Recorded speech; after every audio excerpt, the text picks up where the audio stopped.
America used modern tactics against Iran by deploying sea drones that blew up key Iranian Navy ports as part of their fourth round of bombing attacks against Iran. In addition, President Trump once again reinstated the naval blockade against Iran to further strangle its economy. As a result, Iran retaliated by targeting tankers passing through the Strait of Hormuz. And what was even more dangerous was that Israel was on standby and ready to attack at any moment. How dangerous is the situation now in this part of the world?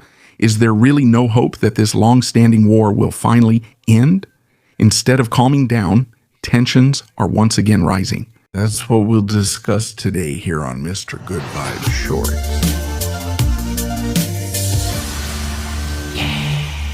A new type of weapon has been launched by America in the current war. 3 ships with a single mission: to enter one of Iran's most important naval bases and explode along with their target. It's not a stealth bomber, nor a cruise missile, or a nuclear-powered submarine. This is the Corsair, a fast unmanned surface vessel, or more simply called a sea drone. According to the U.S. Central Command, 3 Corsair sea drones were used in the attack on Bandar Abbas. This base is in southern Iran. These vehicles have no crew. No American sailors need to pilot them as they approach the enemy shore. These are one-way attack vessels, boats created not to return but to find the target, approach, and destroy it. In the statement released by CENTCOM, the 3 sea drones hit an Iranian submarine and ship maintenance facility inside Bandar Abbas. This is the facility used for repairs and to keep operational the submarines and other warships of Iran. In an instant, the very dock that was supposed to serve as a shelter for the Iranian Navy became the site of a massive explosion. This operation is historic because it is the first confirmed instance where the United States Armed Forces used sea drones in a combat operation. For many years, aerial drones have changed the way warfare is conducted in the skies.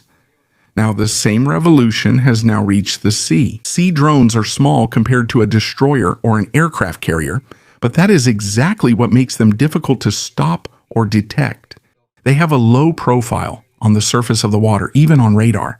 They don't need to carry food, oxygen, or life support systems for people. They can be sent to places that are too dangerous for soldiers, in the middle of coastal defenses, near missile batteries, and directly inside a naval facility. When launched simultaneously, they can overwhelm the enemy. The enemy is forced to face multiple threats from different directions. And because there is no crew that needs to be rescued, the military is more willing to risk the entire vehicle in exchange for a valuable submarine, warship, radar installation, or fuel depot. There is also a darker message in carrying out attacks over many years. Iran used cheap and fast drones and small attack boats to challenge larger navies. But now, America has brought back the same concept, faster, more modern, and directly confronting the Iranian fleet. However, the explosion in Bandar Abbas is just the beginning. While the submarine maintenance facility was burning, explosions also echoed in different parts of southern Iran. At sea, on the coast, and in the air, America's largest new offensive is moving all at once. This time, it's not just a city or a naval base that's their target. Within 5 hours, a series of precision strikes hit important locations. Military installations on the southern coast of Iran. According to the U.S. Central Command, the operation ended at around 5:45 in the morning Iran time on Tuesday, July 14th. This means that while the day was just beginning in Iran, America had already been bombing its coastal defenses for several hours. CENTCOM officially named 6 main locations: Bushehr, Chabahar, Jask, Konarak, Abu Musa Island, and Bandar Abbas.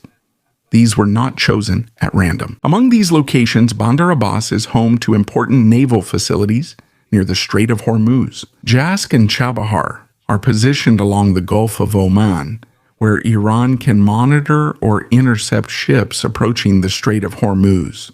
Konarak has facilities that support the operations of the Iranian military. Meanwhile, Abu Musa Island is located right in the Persian Gulf, a strategic outpost that can be used for radar surveillance, missile deployment, and controlling maritime traffic. In Bushehr, where one of Iran's largest nuclear facilities is located, residents reported several explosions, while there were also reports from Iranian media about explosions in Bandar Abbas, Keshem Island, Kish, and other coastal areas. The United States reportedly used precision naval and aerial munitions against coastal defense systems, missile and drone sites, radar positions, and other maritime capabilities of Iran. According to Washington, the goal is to reduce Iran's ability to attack civilian crews and commercial ships passing through the Strait of Hormuz. It can be recalled that the root of the resurgence of this conflict is Iran's targeting of ships passing through the said strait. But amid the videos of explosions and thick smoke, there is an important question. How extensive is the actual damage? At this time, there is still no complete information released. Independently verified damage assessment, Iran admitted that there were attacks around some of the mentioned areas, but it did not immediately provide a clear number of damaged facilities and other military equipment.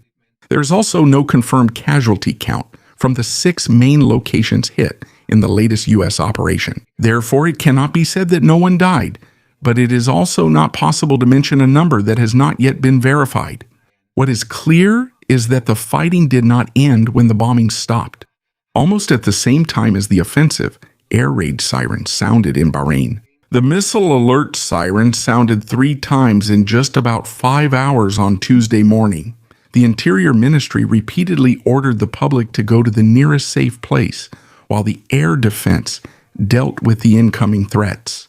The IRGC claimed that the main target was the American military infrastructure in Jufair, where the headquarters of the U.S. Navy 5th Fleet is located, which said it destroyed a Patriot radar and air control radar of the 5th Fleet, a CRAM early warning system, and other communication and surveillance equipment.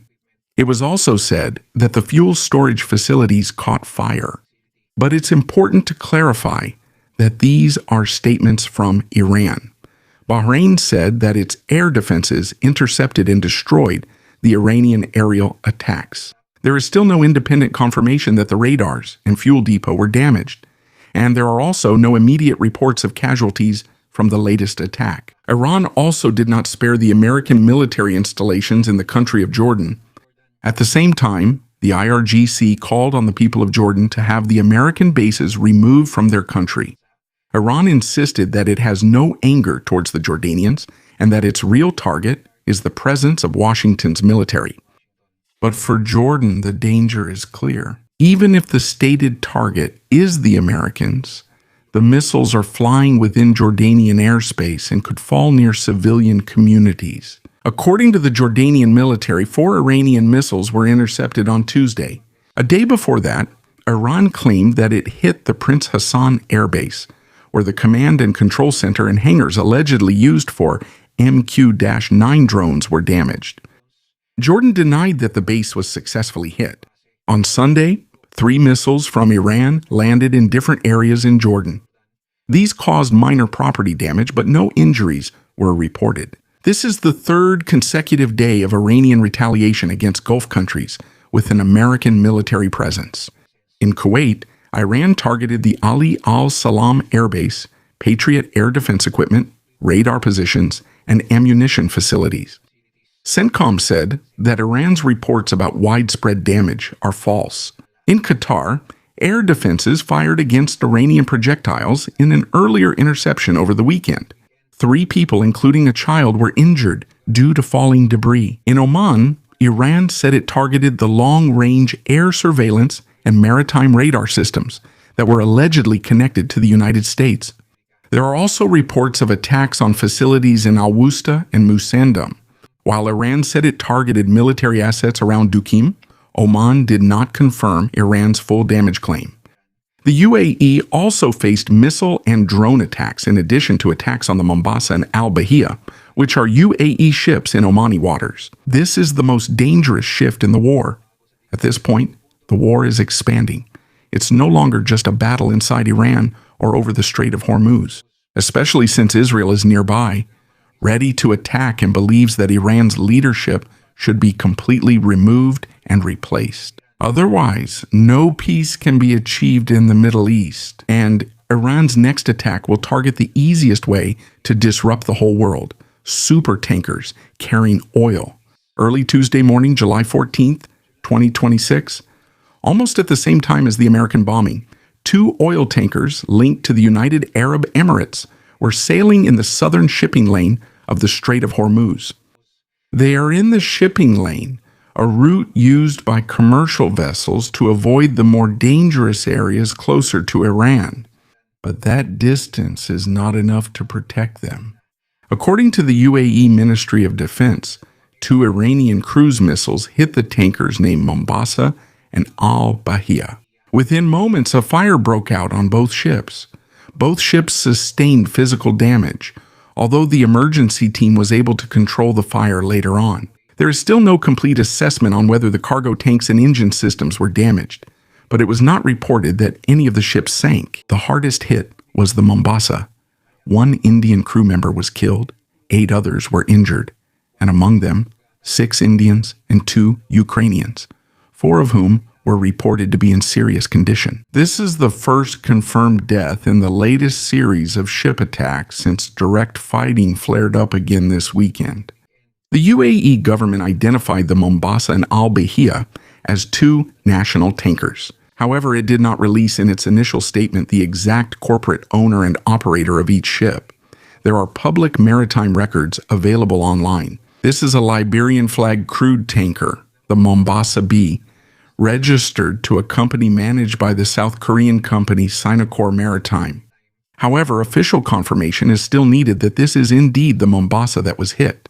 There is still no clear public registry match for a ship named Al-Bahia. The IRGC claimed responsibility for the attack.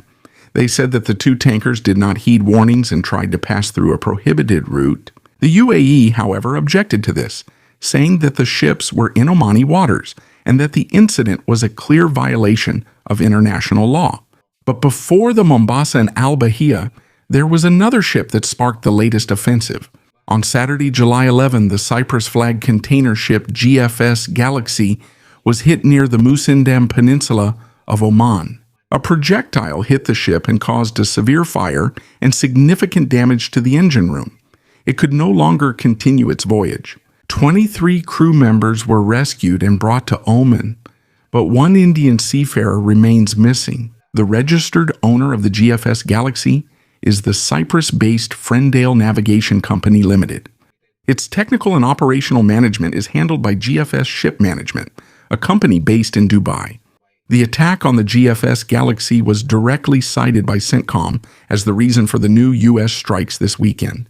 There was also a separate tanker that was hit by an unidentified projectile 40 nautical miles northeast of Kalhat, Oman. No one was injured. And since it's still uncertain who carried out the attack, it isn't included in the confirmed count. But 3 ships are enough to change the situation. Because for Washington, this is no longer just simple harassment at sea. This is now a direct challenge to freedom of navigation, and a reason for America to once again close Iran's ports. That's why President Trump immediately announced on Monday, July 13, the reimposition of the U.S. Naval Blockade against Iranian maritime traffic. The scope is broad, but the U.S. clarified what exactly they are blocking. America did not declare that it is banning all ships from the entire Strait of Hormuz. The main target is any ship entering or leaving only the Iranian ports and coastal areas.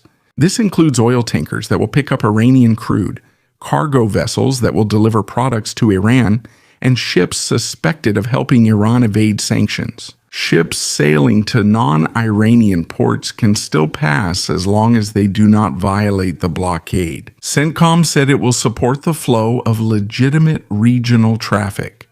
But there is a serious warning. Any ship attempting to enter or leave Iran may be intercepted, and if it does not comply, American forces may completely disable it. This is not a new strategy. The United States first imposed the blockade on April 13 this year, and it remained in place until June 18, when it was suspended as part of the Memorandum of Understanding between Washington and Iran. CENTCOM said that during the entire operation, 134 ships were forced to change their routes. 8 were disabled because they did not comply, and 42 humanitarian vessels were allowed to pass through. This showed that the new threat was not just words. America has a history of actually blocking and firing to stop ships that violate. But why was the blockade brought back? Because the temporary calm collapsed, Iran attacked commercial shipping again, according to Washington. Iran's ability to profit from the sea must be removed while it uses the Strait of Hormuz as a weapon. But Trump's next statement was even more controversial. He declared that the United States would now be the guardian of the Hormuz Strait in exchange for so-called protection.